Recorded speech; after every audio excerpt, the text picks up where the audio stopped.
Greetings and salutations, all you beautiful people, and welcome to another episode of Art of the Beholder, a show dedicated to all things eclectic in the world of art, where we do deep dives into deep cuts and help you understand why damn things matter.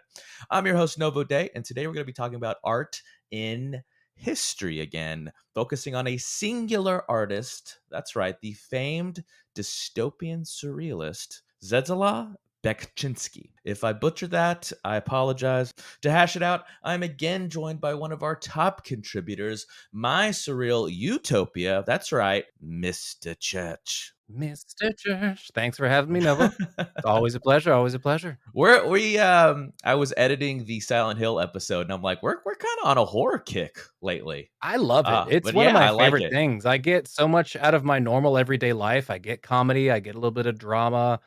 Turn on the news, you get all the drama and just sarcastic bullshit you want. But horror, that's not an everyday thing, and I love it. And this is one of the godfathers, Beksiński. I hope I'm pronouncing that right. Beksiński is a godfather of a certain kind of horror, though, and we'll get into this in the discussion section. Zdzisław Friends, Beksiński. do it again. Zdzisław Beksiński. Okay, I'm gonna cut It's that. I'm yeah. gonna use yours and do it near the intro. It's Don't tricky. tell I'm not gonna anybody. lie. If I hadn't looked it up on a specific site where Polish people helped provide the pronunciation, I would have also just been like the guy whose name is made of half Z's. It is. It's complex, but it's the best I could anglicize it was Zdzisław Beksiński. So I think just going by Zdzisław Beksiński Beksiński. Yeah, I think we're for the rest of the show we're just gonna do Beksiński, or right? ZB. Or ZB. I like that. Let's do ZB. So ZB is indeed one of the godfathers of a certain kind of horror and fine art painting, and we're gonna hash it out and discuss why. Because his influence is fucking everywhere. When I was doing my research for this show, I was like, oh my god, because we talked about metal, like metal music, and is it art? Yeah, And he has so many he's they metal as have. hell. Yeah, he's commissioned, or he, I guess, whoever controls his estate now, they clearly commissioned his paintings to be cover art for a lot of metal artists, and I thought that was very, very fitting. But of course, before we can discuss, all of you guys need a little background. ZB was born on February 24th, 1929, in Sunak, Poland. Though he is mainly famous, and our focus today will be on his painting work, he's also quite renowned photographer and sculptor, often focusing on what he would call the Baroque or Gothic style. His work focuses on existential dread, emotional distress, depression, anxiety, and of course, disturbing imagery. Hence, it Often just rings so true. Indubitably. Often showcasing people or what I would call humanoid looking creatures without faces, desolate landscapes, even teetering on a Bosch kind of hellscape, if you will. And it really examines the darkest corners of our humanity in his art. His creations are usually examined through two distinct periods, friends, and that is the early period, that'll be our focus, often dubbed the fantastic period or fantastic realism period of the 60s and 70s, and then the later 80s and 90s is his second period. So we are going to be focusing on that first period, the fantastical period, because, oh my God, boys and girls, you know what to do. Pause it, pull up the Googles, follow Oh man. along as we talk about this. Just like there's those bands that, whether it's a band, I'll just stick with music. Like there's those bands that you don't know that you know, or you didn't realize how much you liked them until someone brings up the like, wow, they have all these hits. This is one of those painters, or I guess just artists. Again, he's more than just a painter, but he's just best known for his paintings. But he is an artist who I love that he's one of those you don't know that you've seen his stuff. Again, he is so I mean, like you said, basically it's just the Godfather. He is so in control of his niche and just powerful, powerful art that is world renowned to where I'd be surprised if more people than not were like, I've never seen anything, by this guy. I definitely don't expect you to be like, I know that name. For you to look at his art and be like, oh, never in my life. I'd be like, really? Like, Yeah, it is. I think it was called The Empty Man. There was a movie just like in the last year, and it oh was a man, whole I loved that. yeah, it Yeah, was a horror movie that really flew under the radar, and really me and my did. wife checked it out. And the trumpet, what I call, we'll talk. We're getting a little ahead of ourselves, but he never named his pieces, I loved so that. we're gonna kind of do our own shorthand. And there was this piece that I call the Trumpeter, and it was essentially they used the model of the Trumpeter for the statue of the creature in the Yeah. Empty Man in the beginning, because that first act, it's almost like a prologue of the main plot, is probably the best part of the movie in a lot of ways. It's like a little mini movie. So guys, check it out. There's a little pre-gem gem of the week right there. So The Empty Man, Ew. I think you'll like it. But I'm definitely getting ahead of myself, because before we can really hash it out, of course, we need a word from our sponsor. This episode is brought to you by the novel The Entropy Sessions, a tale of loss, love, and madness, and our past, present, and future relationships with technology. Find it on Amazon and as an audiobook through Audible. Your support helps us continue our journey. And of course, if you ever need Mr. Philip Church's incredible services, you can check him out on Who, me? philipchurch.tech. That's right. And you can hire him for whatever you may need. Now back to the Literally show, whatever. guys. Literally, you name it. I Oh just man, name the there's price. always a right price. Oh man, yeah. Now back to the show. So I have to give a disclaimer again before we get into the discussion section, and that is, again, guys, we're gonna be focusing on his paintings, not his later photography or sculpting work of the Fantastic period, and he did not name his pieces. So we're gonna do our best to describe and really get you to feel what we're feeling when we analyze this stuff. And I think that's a perfect segue to my first topic on my outline, and that is imagery. And I'm gonna give the floor. I'm gonna shut up for a little bit. Give the floor over to Mr. Church, and start with his work was littered with the concept of hell, or war is hell. Yeah, I mean, the Eastern Europe has seen numerous conflicts even in more recent history. And so yeah, being a Polish artist, the man had some things to work through. And I think one thing that is very interesting when you talk about stuff that's just, relatively well known yet very brutalist in a way. You can certain That types of Gothic style again, yeah, so right? yes, a handful of different Eastern European, sort of styles of art for a while were just so, like, brutal and forward, and it makes a lot of sense that, even outside of how, again, like, war-torn and conflicted, Poland has been on and off, and again, the guy was born in 1929, so he's clearly lived through some shit. He lived, yeah, like historically, he has lived through He a has lot seen of some of the shit. He has seen the wartime. shit of modern Yeah, history. But, exactly. one thing I think that even just complements that so, coincidentally, just perfectly, is how, he actually studied architecture and worked in Mm, construction at first, and right. he didn't like it. He was But what born to he be a painter, or yeah, an and artist, excuse me. exactly, but what the interesting thing is that, just like anybody who's at a job they don't like, he nicked stuff from work. He used construction site materials to start his Yeah, art. scrap and stuff to make Yeah, the so that's sculptures, the right, yeah. interesting thing is that again, he did more than just paintings. He actually even did short stories, which I'm sure we'll allude to. But anyways, just as something is talking about like metal and concrete and just rubble and things like that are very much imagery that goes along with war.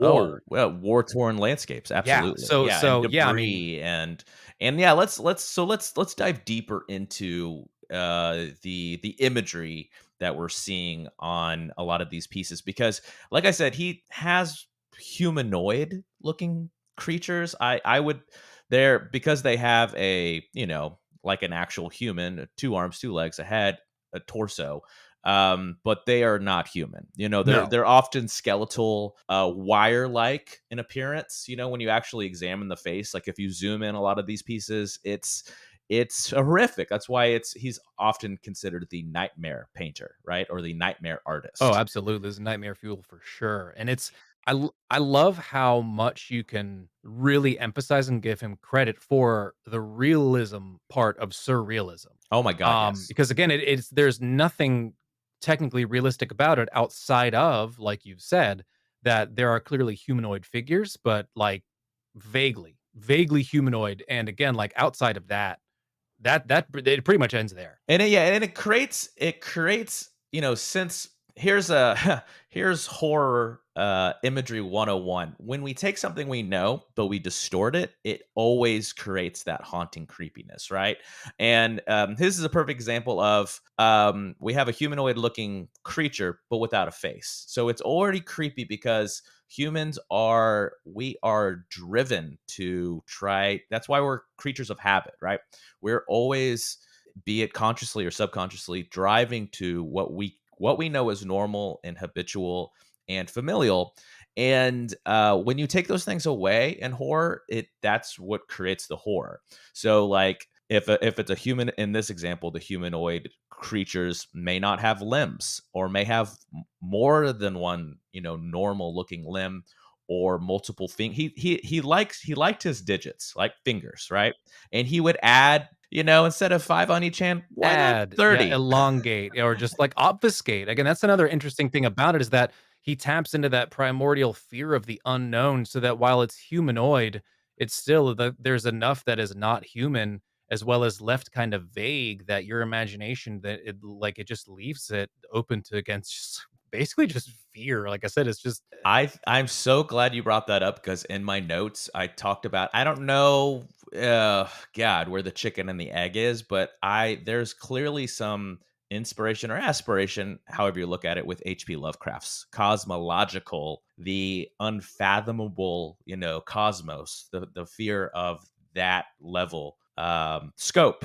And it creates dread. And I feel that way in his pieces, because his pieces to me really come off as clearly supernatural. And that's where the surreal part of it comes into being. But also, like, there's spiritual, like, darkness there. There's divinity.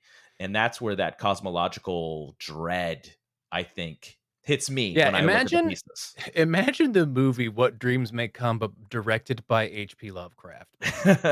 That I think is, like, one of the things is, like, it's so What dreams, like, that's fantastical. Robin Williams? Is that Yeah, that movie? yeah. Oh, man. That's a Because heart-wrenching. that was like they were touching on stuff of, like, I wanna say Paradise Lost, when they're going, like, in Yeah, very much. A different lot of sectors afterlife, of hell, suicide things type like stuff. that. Yeah, layers of hell. Again, very, like, calling back to Paradise Lost and, Dante's Inferno, etcetera.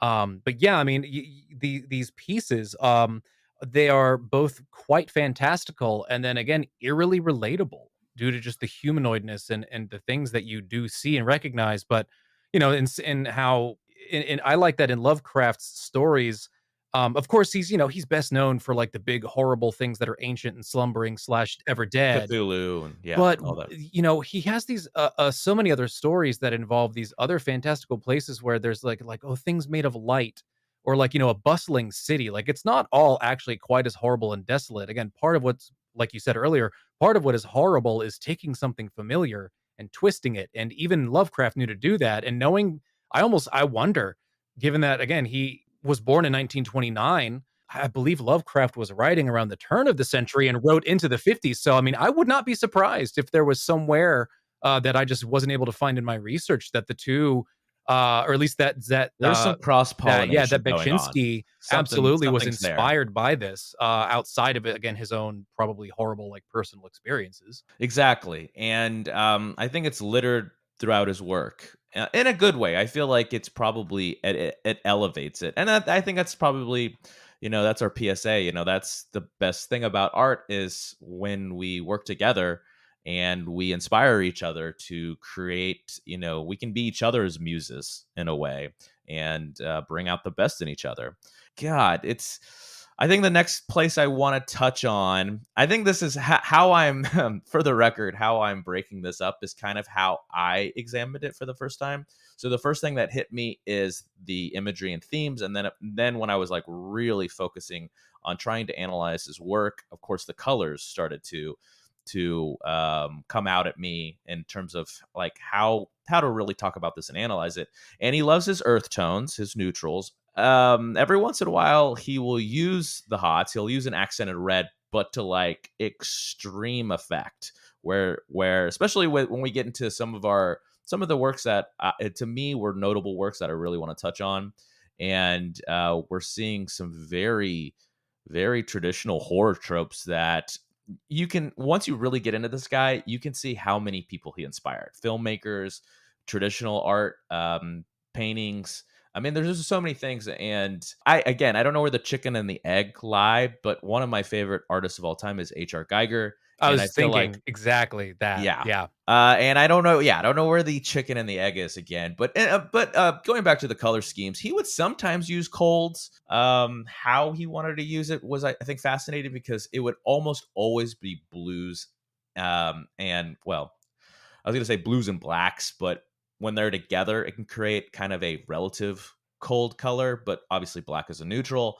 And he would do that usually, create depth and darkness. And he would put those in the backgrounds, except for a few pieces. I don't know if you noticed those, Philip, where he would have some blues. Like I'm looking at one right now where it's like it almost looks like a shawl like over our humanoid looking creatures. Is it And on a then the chair? yes, and he's like doing something. He's like I'm not sure exactly if it looks like he's writing something or something like that. But then there's also just a landscape piece. Sometimes he would do, these kind of hellscape things, and the blue would be that's where it would get kind of ethereal to me. And I would see kind of the divine in it and this cosmological grandness in his pieces. I hope I'm getting hippy dippy again. Save me, Philip. Well, yeah, actually, another way to try to help paint a picture of this, since we're going through an audio medium about a physical art, is also like, again, imagine if Well, check Dali. out our Instagram. We always put pieces on Well, Instagram. yeah, So yeah. absolutely. Check out the instas. We'll share those later on in the episode. But just like whatever this brings to your mind is probably relatively accurate. Imagine if H.R. Geiger and Salvador Dali signed a They partnership had a love contract. child. Yeah, like a match made in hell.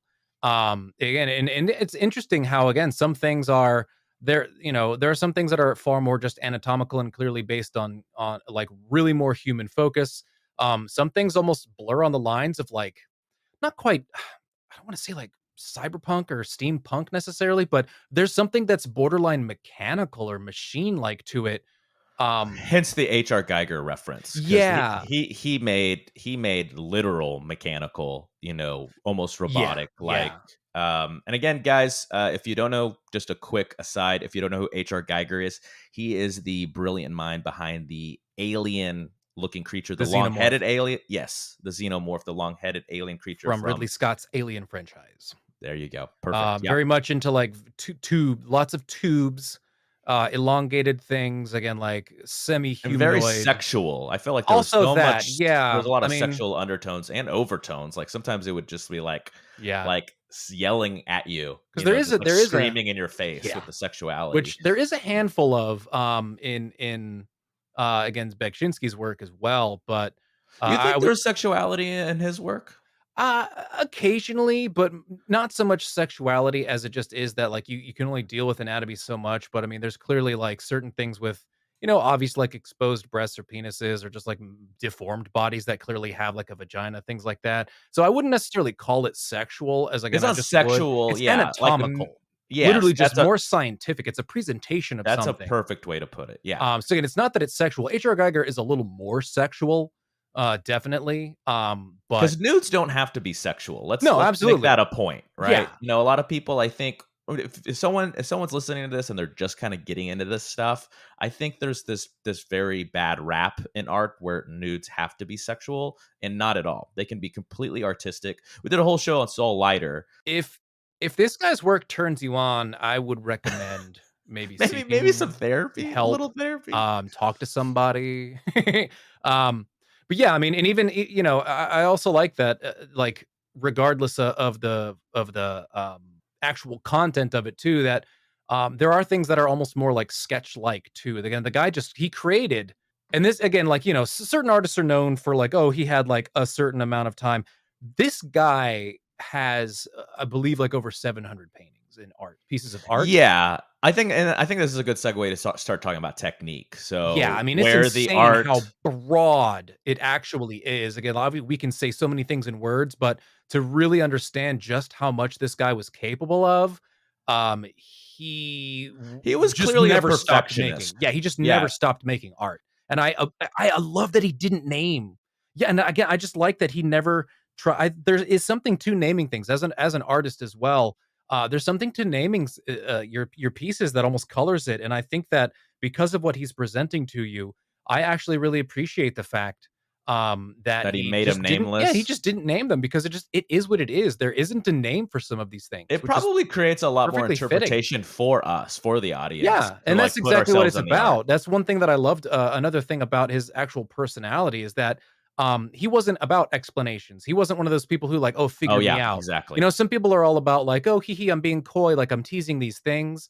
You know, he literally hated actually explanations. It was just like, "No, I painted this because I felt like it. This is what I thought in Right. my You brain and I you made find it." meaning in it. You And you and you do the yeah, work kind right? of And I thing. mean, you know, he wasn't even a guy who cared for other visual mediums himself. He was a literature guy. He liked classical music and he liked some literature, but was mostly just constantly working on his art. And his art is so yeah, let's dive a little deeper into the technique. So his attention to detail is uncanny. It's Again, the I realism in surrealism. It's exactly. very there. As horrible as these things can look, it's always there. I urge people to zoom in. Zoom in and really fall into the world, immerse Get those high yourself. res images. And because there's so much scale versus detail versus the medium he used, often oils, and then yeah, that use of color and how he wanted to push things into the background versus because he liked his subjects. He clearly, if I had to guess, there's no way we can really know, but if I was a fly on his wall, I bet he started with whatever the main subject is, and then he would fill in around it, right? And this is probably a good segue to a theory of mine. Artists, as much as he didn't want to name his pieces or try to explain his pieces, I think artists often put themselves in their own work, and I think I see him in these pieces, specifically with I think some other institution gave this a naming device. It's A as an apple, E as an earth 73, and that is the one where it's a humanoid figure, but it's on all fours, kind of like a rodent, this like animal, this animalistic id kind of creature. And it has this like red piece, rectangular piece right in front where a face would be. And almost kind of like how a Black It's Widow it's has a head red. it looked like a head covered in gauze where the face is bleeding. Exactly. And I've seen this figure in The his other body is pieces, amorphous. and I think that is him. That is my theory. That's my point. I think that's Yeah. him in his pieces. I mean, just maybe a little TMI in a way, but I mean, I legitimately don't always relate to my like physical form in a way. It's interesting that Hmm. sometimes I look in a mirror, I'm just like, oh, that's right, I look a certain way, and I think That's I think fascinating. I feel right. like I'd want to explore that. That's a fascinating Maybe point. next time.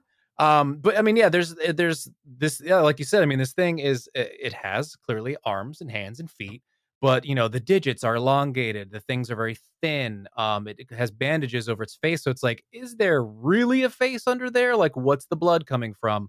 The body is like nebulous, amorphous. It's literally just round and black, and it literally looks like it's scampering, and that's just the focal point of the piece. I mean, there's a hellscape in the background. There, it looks like there's like a burning crib. It looks like there's a burning baby crib. Just to, we like to close circles on our show here.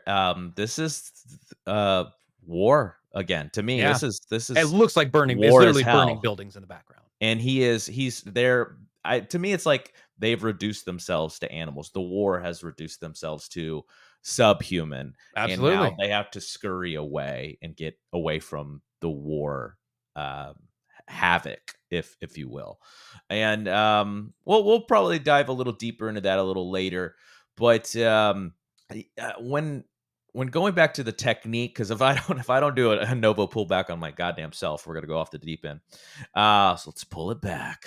And in a world, but yeah, Not his this world, his though. God, not that one, please. In a different the world than the other one from this world, painting. in the other world, it's yeah, it's gosh, his technique is it's kind of like since we did a show on Bosch together. I mean, he's detailed. He has extreme detail in his pieces, but it's definitely more than what you would normally see with the painter. Because like I said, I urge people to zoom in, because when you zoom in, I think you're gonna see like every little wrinkle and every like he really went out of his way to do those focal points. Since like I said, he likes his subjects.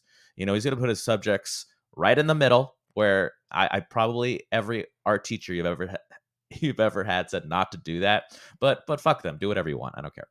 And it just creates this whole, it creates an intimacy too.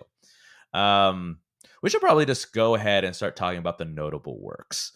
So the very first one is Soldier, what I call Soldier with a Helmet, and this one is exactly that. And this is where he's using his blues. He's actually using a little bit of his cold Yeah, colors. incredibly earth Tony here, and not just like dirt, but like yeah, I mean very a little more like legitimate, like blue and green, like Earth from space, kind of like earth tones. Where the greens have almost it's a little yellowy and things like that. But again, the subject is just this close up of what is clearly a soldier, and but again, That it's is a humanoid, soldier's helmet, absolutely. and it's again, it's this wire like appearance. It's not even bone structure. You can't call it like a bone structure per se. And I don't know if it was supposed to be a deliberate two over his lips, or it's that it's just sealed, like it's sewn shut. I don't know, because we're starting to Yeah, see that more of that the part wire does work into jump his neck. out. It really is something about that specifically. I think also just because it has some of like the few almost like bits of like borderline white. It's one of the brighter parts, but despite it being kind of small, but it's quite present in the front. And I don't know. I mean, maybe in Polish, the two or whatever letter that is like means or stands for something else. That might. That's a good point. Ooh, I didn't think about it that way. Yeah, it could be cultural, like something we probably wouldn't understand unless we were Polish. But again, I guess my point is starting to focus on these pieces, is that intimacy. It is up close and personal. It's not far away. There's such another really notable, I think, like, trait of this specific piece too is just the contrast between, like, the helmet, it looks so smooth and perfect and soft, compared to the intense detail, again, just the jagged, like, otherworldly textures to the what you would basically have to call a face, but it's obviously not a human face. Again, it draws all the attention to what, like, could be a human, yet again, there's no other way to really describe it. Even the background almost looks noxious. It looks like gaseous in a way. Yeah, It literally again, it just like it could be a snapshot out of war, were it not for the fact that this again is just clearly not your average human soldier. But again, like the helmet, the sort of blurred background full of whether it's like a morning fog or the freaking smoke of napalm or like mustard gas. I don't know, but just all that imagery is literally evoked. But again, just specifically like the way he uses the dark from underneath the helmet. Again, the helmet looks like if you were to focus on the helmet, it looks so pleasant. And then there's just like what's under the helmet is literally it's like, is that meant to be like the darkness of the mind of man, like the war machine that lurks in the dark or something of that matter? Again, there's so much left up to interpretation and again, especially without a title. Again, it's just the it's such a phenomenal example of pictures worth a thousand words, only far more than a thousand. I think that was so eloquently put, because, and this is, I think, the beauty of our show and why we love doing this, is because we learn a lot. We're students as well, as much as you guys are. And God, it really does. Now that you put it that way, God, it really creates a balance in the piece. The soft helmet versus the hard skeletal figure. I mean, it really creates this contrast for lack of a better word, is perfect for what I think he was trying to capture in the balance of the piece. Let's move on to the second one, the what I called the Trumpeter, because it literally looks like a humanoid creature playing a trumpet, but with not with five digits on each hand, like a million. And this is where again the horror 101, guys, is create take something that's normal and either add way too much or subtract a lot, and you'll create horror easily. And this one is kind of the same. I feel like you put it very well, Philip, that this is is it napalm in the background, or are we, because we forget that, and this is maybe, I probably is maybe stretching a little bit. We forget that there is a lot of music in war, And think of like old snare players. They would send the band out first, right, to create dread in their opponent and their enemy. And that's But then I also at night, doubt it's that, but interestingly, you've got the opposite end too, where at night you would play people would probably be playing their instruments for comfort, to play the songs of sure. their home country, depending on if they were whether they were fighting at home. But just to do something to take your mind off of the fact that you saw somebody's jaw get blown off or whatever. So yeah, I mean, yeah, what you've got another like fogscape, if you will. Boxscape, yes. And again, like the face is yet again, the face is very obscured. Like, yes, it's clearly humanoid. You can make out like the top of a skull and And ears and what sort ears, of yeah. eyes. But it's interesting that like, could you? I don't know that I would call that really a mouth. And again, like even the shoulders, the chest, like all these other things, are again just so warped. And again, the That's why I always number use of skeletal. fingers. To Yeah, I me, mean, like, I have a yeah, strong anatomical background, like, I've taken a lot of courses in this for my day job, and it's so yeah, it's so skeletal, and there's this emphasis on raw tissue, right? If you were to cut away the flesh, if you've actually taken an anatomy course and seen those artist renditions of what it would look like if you could look through someone, this is the horror side to that, where things are decaying and rotting. And I think he does it in a way, ZB does it in a way that it's still alive. I think, and that's what's scary to me, that this creature is still alive and thinking and breathing. And this is the one, mind you, this is the Empty Man one again, where yeah. they clearly took that imagery. They took out the trumpet, and it's a statue in the movie essentially, and the statue, I want to say, puts a curse on them. Is that what happens? Pretty much. From my understanding, it's the source of whatever like otherworldly entity type thing that needs some sort of host or whatever. That's a Something good like way to that. put it. Yeah, a Again, host. very interesting movie. Again, like it's actually is pretty cool, and it was clearly. I do remember also coming across that image and being like, "Oh yeah, shit! I just watched that movie not too long ago." Thanks, pandemic. I'm watching so many movies. We're caught up. Jesus Um, Christ! yeah, I mean, this thing All has right, at lay off. least 20 something fingers that even still, like some of them, it's like, are these all coming from just like an arm? Like, is it playing it from its chest? And like Because almost, it does kind of look like it's coming out of the chest. The yeah, the whole, it's digits. almost like it's literally just again, it's amorphous. Though while there appear to be somewhat of arms, it's like not all the fingers line up. Um, of all 23 to 25 or whatever of these fingers do not track. It doesn't track. And in a way too, it almost reminds me of like what would they be called? But anyways, the like remains basically found from the like things like the eruption of Vesuvius, how people were like doing normal things to an extent. How some people were like clearly like caught, doing this, that, and the other. There's something like that too. It's almost we're just like this. It's almost like this thing is stuck doing this like trumpet playing or whatever you would call it. A limbo, if you will. Yeah, if you will, as if like it's forced to do this. Like again, there's no joy. Music is often associated with joy, that you do music out of pleasure or just something to an extent. But I mean, there's nothing joyous or pleasant about this. We will get to a little bit of guys, don't worry. We're gonna get to a little bit of a hopeful piece in what I call the embrace. But before we get there, let's go back to AE. A is an apple, E is an earth, 73. And that is we already, I think, did a pretty good job of detailing kind of how at least I felt. Yeah, Feel free to chime in. just yeah, Uh, clearly a city again. Like you said, this is a high use of red. Not only the bright red on the face that is obviously meant to invoke blood, but just the background of just a city ablaze. Just and to put contrast on things again, what like it literally looks like a burning crib. There's a sign barely hanging onto a building, and there's just rubble all over the floor, or the ground, or whatever. So yeah, I mean, this is another one in how which does it make you feel? I feel like this one is powerful because I think the other ones don't. I mean, I think everything he does definitely will make you feel a certain way, an emotional response. But I feel like this one is very astute. I mean, it makes me feel desperate whether this thing is scavenging in this hellscape or trying to literally escape or something. But I mean, it's moving at least away from what we can see, and there's nothing else in front of it or nearby. It is the thing. You know, like, again, there's only some city in the background. There's nothing else that looks like anything A alive city or on creature fire, like. mind you. Yeah, there's no other, like, sentience or beings.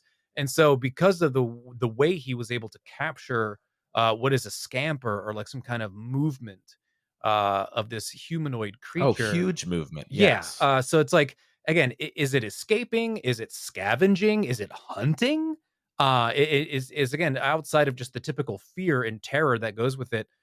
Something feels very, again, like, just desperate. I mean, again, the city's clearly up in flames. This thing is potentially injured. I don't know many things that bleed from their face normally.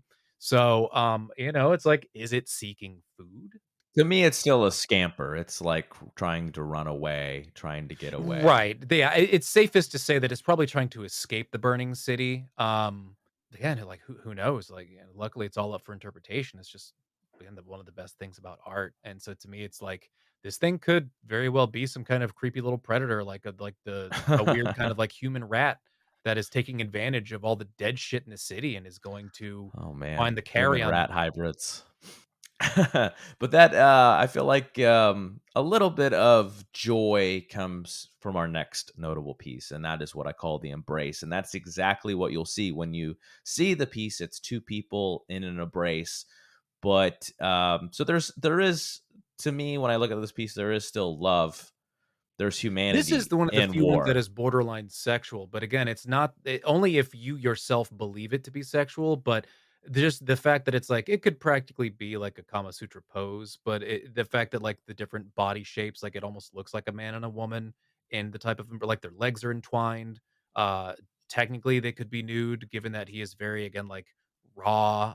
Like you were saying earlier, like, it's almost anatomical. But yeah, again, it's almost more of an embrace, almost, to go back to what I was just saying too about, like, the Vesuvian, like, you find graves of people clutching each other in their last moments, and this very much evokes that. It's love. I don't think there's sex to it necessarily outside of there being potential different genders, because 'cause they're literally, like, slightly different sizes and their heads are different colors. I don't know. Well, what I mean by that is, if you could, we see this imagery often in movies, so that's the first thing that pops in my head is where people can actually see the the rocket in space hurtling down towards their city. And what would be your first instinct is you would embrace, you would clutch your loved one. And I feel like that's what we're seeing. We're seeing the aftermath of this terrible explosion that left them, though still intertwined, just charred, fried, and True. they perish Yeah, from it. I mean, there's nothing to indicate that they are alive, and or moving, to, as I described a different one too. Again, it's just another fogscape. There's nothing else to indicate a hint of life to this. Very much could be that this was and is their final moment, or is the aftermath of something horrible. Because again, they look so, I mean, again, like you've said, skeletal, or almost burned. Something. I mean, like, the spine looks exposed, on the one whose back is facing the viewer. It literally looks like flesh was stripped away or something. Yeah. And as much as the last one on our list, what I call the bleeding eyes, is the most, to me, this is the most vivid of our selections. And this is where I kind of wish he would name his pieces, because, or at least maybe, if it's in a museum, there's always that little block next to the piece where it gives a little blurb about it, gives the title, the date, a little blurb, and obviously the medium. I feel like I need more, because Philip, I'll give you the floor. You've been really, really, really good at describing these pieces. I really feel like you're painting a very good picture. Tell me what you see in this one. Well, I think for the listeners, and I'm going to assume a certain level of a nerdiness, but it's literally as if, like, Doctor Manhattan were to have human guts spill out of his face because Maybe he brain is. like matter. That's kind of how I Right, see yeah, it. just something. It's literally as if just, like, the overflow, of war and violence of just where else would it go? And there's also just something very, off-putting about the slight. I mean, I see a smirk. And the reason I say Doctor Manhattan is because, again, he's used actually more blues, Yeah. in this, which really contrasts with the reds. Again, why I kinda called it guts, but honestly, it could be brains either way. And there's another Dr. Manhattan-esque thing about it outside of it being blue is that it's a full smaller face on the larger head that has the eyes coming out of it, but just the thing something in the middle of its forehead on a blue head, is just why I feel like, again, it's like Dr. Manhattan, on a bad acid trip or something. Now, did he do this to himself? There's a part of me that feels like he gouged his own eyes out, and there's a part of me that feels like something erupted from inside out. Well, I mean, given that there's another head in the head, and there's even a head in that head, and that again, there's the Well, slight it's like a cartoon skull this inside yeah, the that's small true. The head. smallest one is borderline cartoonish, and the second one is almost like almost alien in a way. But So I I mean, yeah, think this is him for the record. I think this is another this self-portrait. could very much be another self-portrait of again how just like the horrors of war, like you can't unsee these things, and this is literally the things that your eyes have taken in, and they're not going anywhere. But like you can't put them back out, but if they were to come out, this is what it would look like. But yeah, I mean, I think if anything, it could be that this thing did it intentionally because, again, there's a slight. It looks like a smirk. The mouth is slightly upturned. It's not just a neutral. It's not screaming.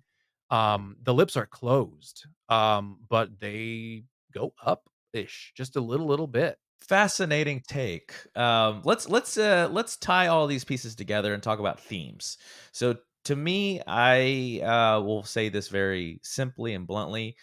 All of his pieces to me focus on pain, agony, torture, and the concept of the tortured soul, and of course, death.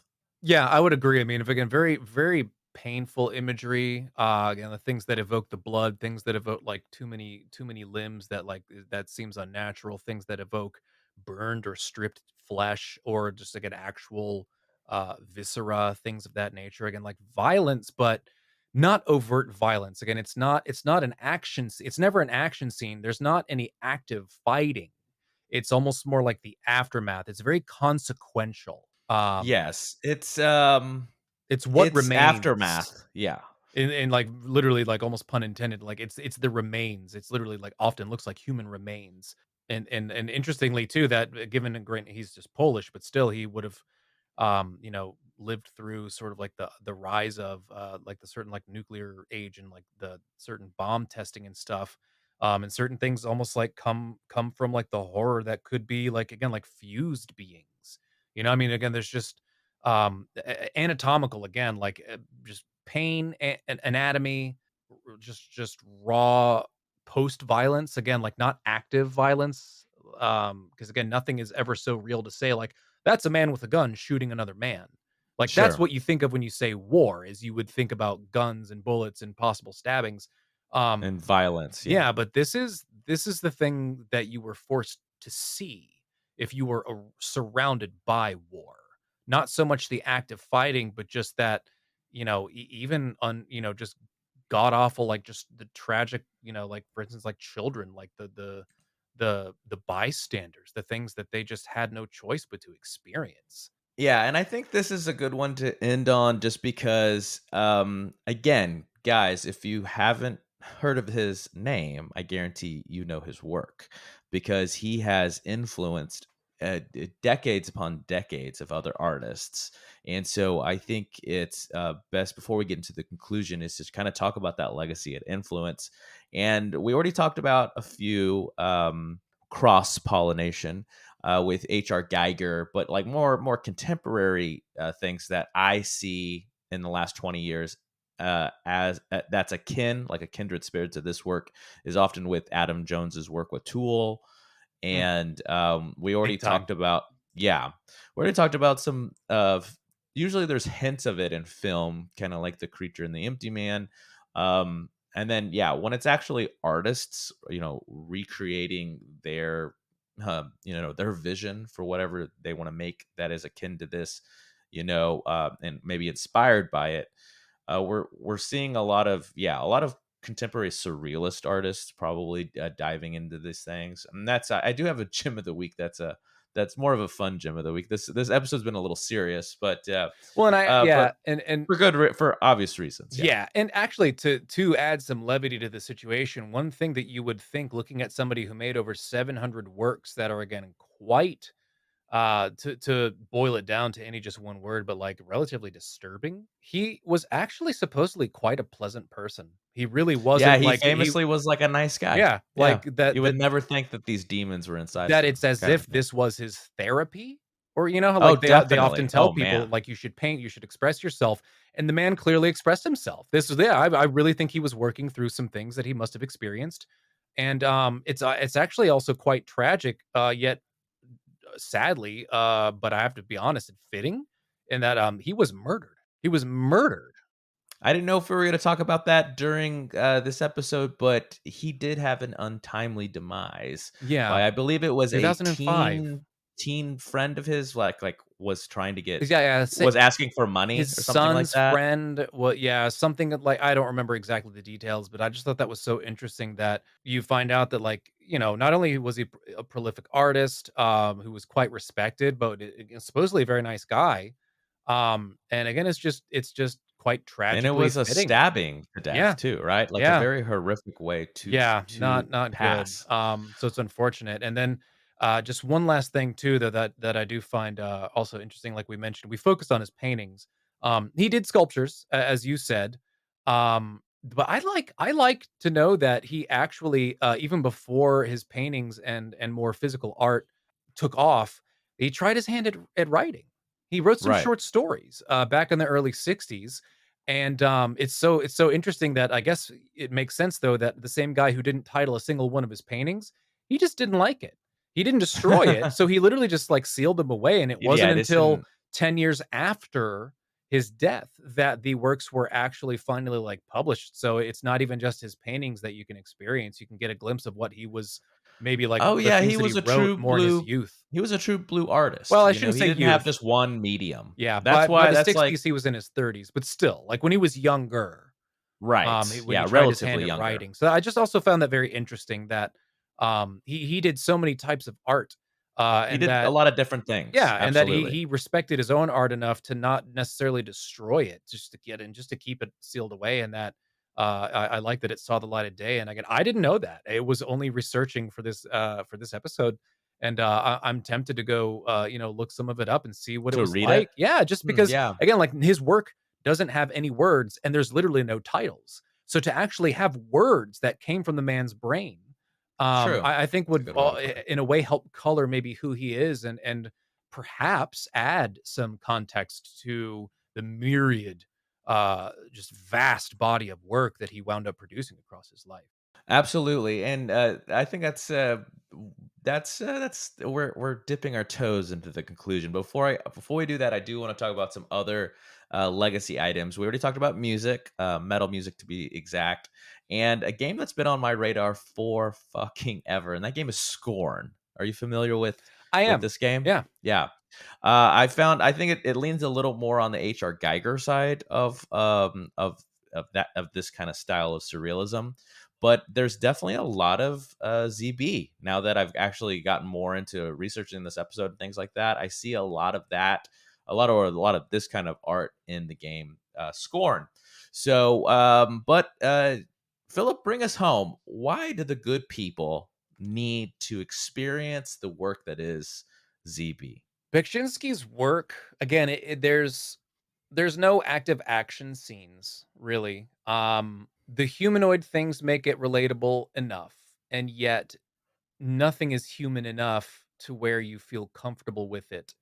And his ability to use depth and relatable actual anatomical figures makes the work so connectable to where again across his massive body of work, um I truly feel like to a certain extent there's something for everybody. There even outside of the few that we've talked about that are more horrible, there are some that are almost more just like tribal. He does have simpler works where it just literally looks more like some kind of just just like a head, just like a small head.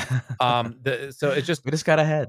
yeah, it literally That's just funny. looks like it's again and once again it's not human, but and I think that just kind of speaks again to how while we are human, our own dark depths cannot truly be defined or full or probably will never be fully explored.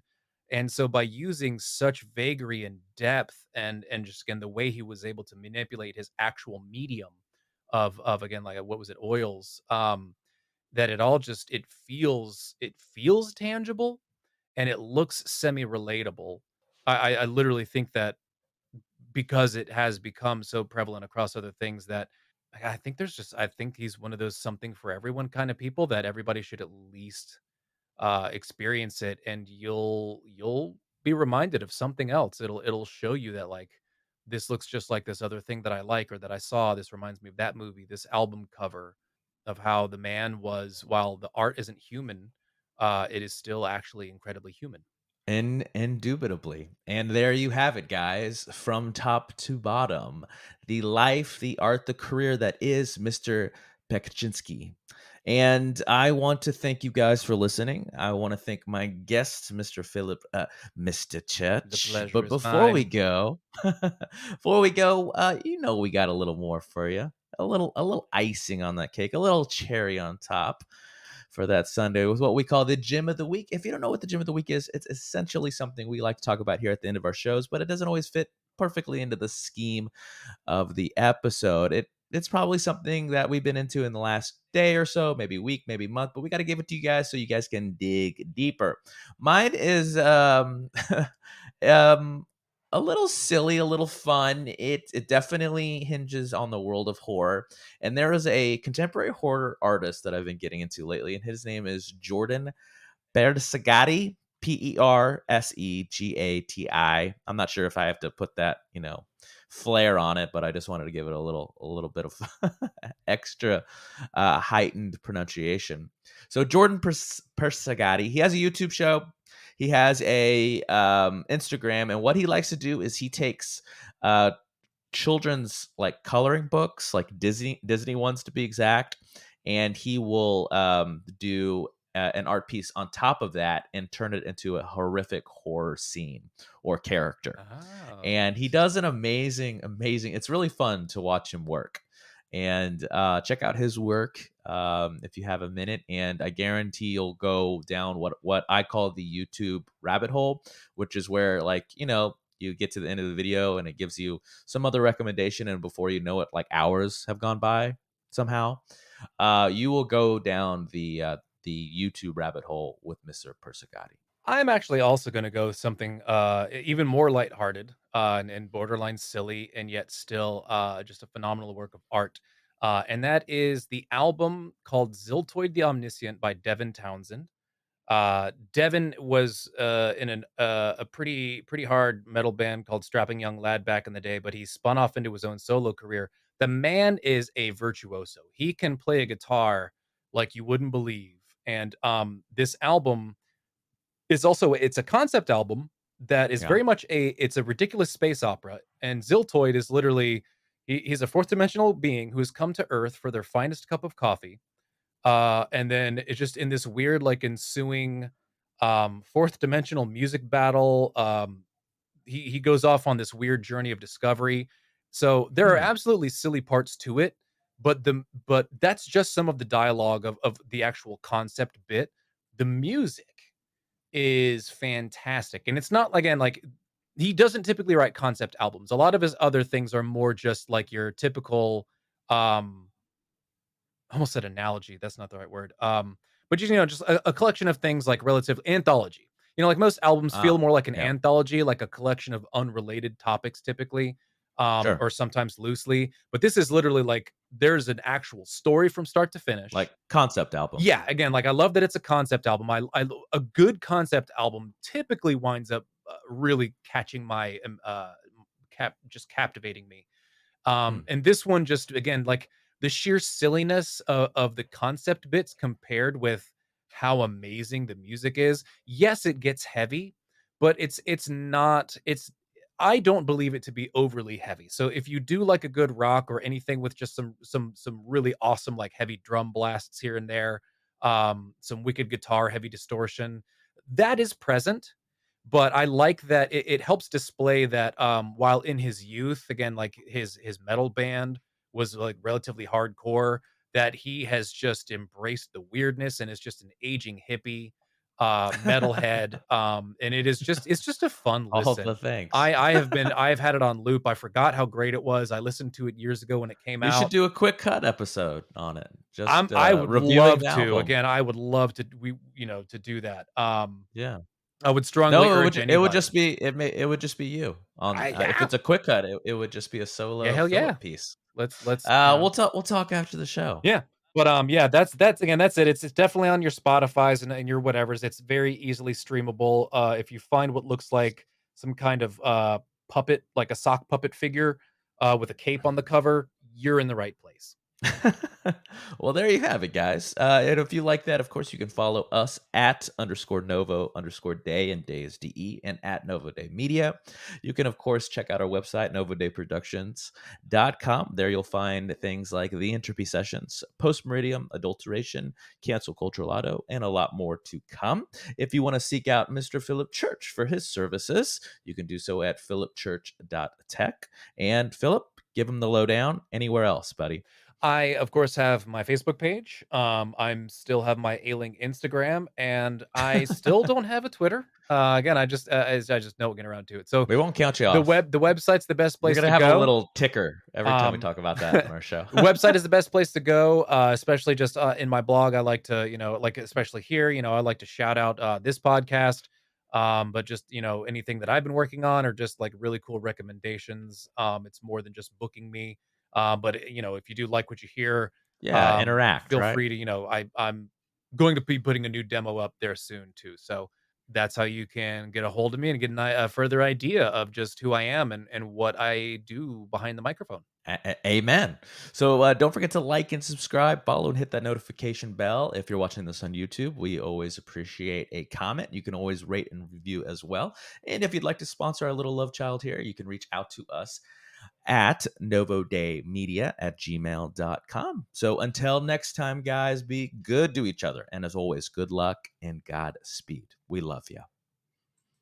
Art of the Beholder is brought to you by Novo Day Productions.